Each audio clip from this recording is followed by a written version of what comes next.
Raj TV நேயர்களுக்கு வணக்கம். நான் உங்கள் யோகா அருண்குமார். தினந்தோறும் நம்ம ஆசனாஸ் அண்ட் முத்ராஸ் பார்த்துட்டு வரோம். அந்த வகையில் இன்றைக்கி சர்க்கரை நோயாளிகள் பயிற்சி செய்ய வேண்டிய ஒரு அற்புதமான யோகா ஆசனம்.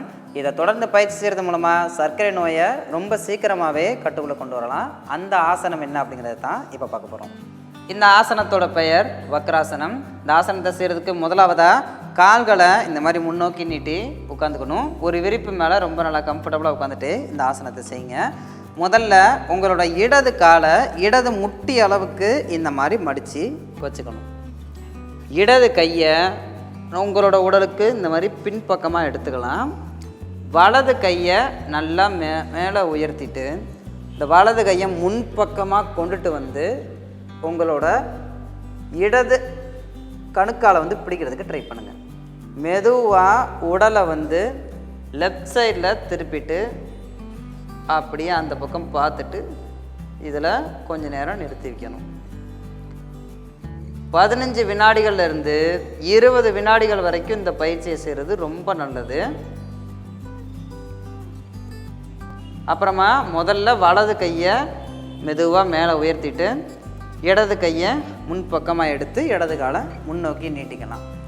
கைகளை இந்த மாதிரி பக்கவாட்டில் வச்சுட்டு நல்லா மூச்சு வாங்கி விட்டுட்டு இடது காலுக்கு பண்ண மாதிரியே வலது காலுக்கும் நாம் பயிற்சியை செய்யணும்.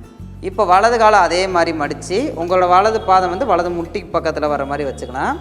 வலது கையை பின்னாடி எடுத்துகிட்டு இடது கையை தலைக்கு மேலே நல்லா உயர்த்தி முன்பக்கமாக எடுத்துகிட்டு உடலை நல்லா வலது பக்கமாக திருப்பி பார்த்து அப்படியே இதில் கொஞ்சம் நேரம் நிறுத்தி வைக்கணும் உடலை. ஸோ வலது காலம் மடிக்கும்போது நம்மளோட கணையம் நல்லா அழுத்தப்படும். இன்சுலின் ஹார்மோன் செக்ரேட் ஆக ஆரம்பிக்கும், சுரக்க ஆரம்பிக்கும். ஒரு 15லேருந்து 20 வினாடிகள் மட்டும் இருந்துட்டு மெதுவாக இந்த இடது கையை விடுவிக்கலாம். வலது கையை முன்னோக்கி கொண்டு வந்துட்டு உடம்ப வலது காலம் முன்னாடி நீட்டிக்கோங்க. இப்போ நாம் பயிற்சி செஞ்சது தான் வக்ராசனம். நீரிழிவு நோயாளிகளுக்கு இது ஒரு வரப்பிரசாதமான ஆசனம் அப்படின்னு சொல்லலாம். உடலை திருகிற மாதிரியான ஆசனங்கள் எல்லாமே நம்மளோட உள்ளுறுப்புகள் எல்லாத்துக்குமே ரத்த ஓட்டத்தை நல்லா பாய்ச்சும். மிக சிறப்பாக மிக குறிப்பாக என்ன அப்படின்னா நம்மளோட கணையம் நல்லா அழுத்தப்படுற மாதிரி நல்லா பிசையப்படுற மாதிரியான ஆசனங்களை நம்ம செய்யும் பொழுது இன்சுலின் அப்படிங்கிற அந்த நொதி நீர் நல்லா சுரக்க ஆரம்பிக்கும். ஸோ மிக விரைவாக நம்ம சர்க்கரை நோயை கட்டுக்குள்ளே கொண்டு வந்துட முடியும்.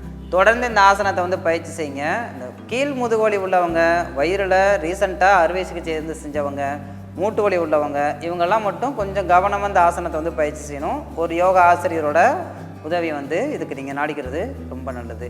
இன்றைக்கி நாம் சர்க்கரை நோயாளிகளுக்கு அருமருந்தான ஒரு சிறப்பான யோகாசனம் வக்ராசனம் எப்படி பயிற்சி செய்கிறது அப்படிங்கிறத பார்த்தோம். நாளைக்கு இதே மாதிரி இன்னொரு ஆசனாசன் முத்ராஸோட உங்களை நான் மறுபடியும் சந்திக்கிறேன். நன்றி, வணக்கம்.